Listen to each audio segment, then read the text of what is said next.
Nakatutok pa rin ang atensyon ni former Unified World Super Bantamweight Champion Marlon Tapales sa mga championship belt na hawak ni Pound for Pound King Naoya Inoue.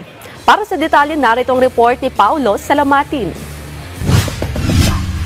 Unti-unti na muling ibinabalik ni former Unified World Super Bantamweight Champion Marlon Tapales ang kanyang estado sa pagiging kampiyon.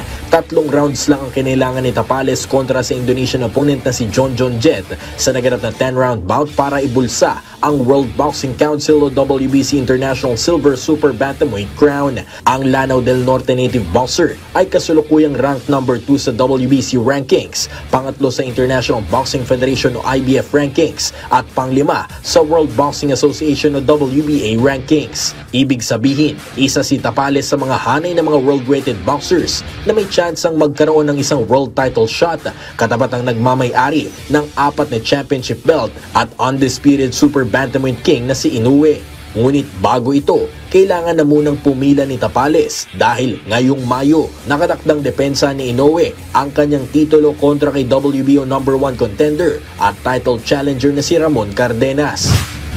Sa amin po ma'am, hinintay ko lang po yung manager ko. Tsaka nasa top na po kami, top ng ranking, kaya naghihintay lang din po kami ng ibang bakante ni Inoue yung mga belt. Minsan nang nakatapat ni Tapales si Inoue noong 2023, ngunit nabigo via 10th round knockout upang makuha ng Japanese Monster ang dating hawak ni Tapales na WBA at IBF belts. Sa panayam ng PTV Sports, ibinahagi ni Tapales na ipagpapatuloy lang muna nila ang magandang momentum sa mga susunod pa na laban hanggang sa pagsapit ng tamang panahon sakaling magkaroon ng rematch katapat si Inoue. Hindi ko po masabi, tsaka basta sa part ko po, ginagawa ko po yung araw-araw na talagang ginagawa ng mga boksingero, nag-training at saka disiplina sa sarili.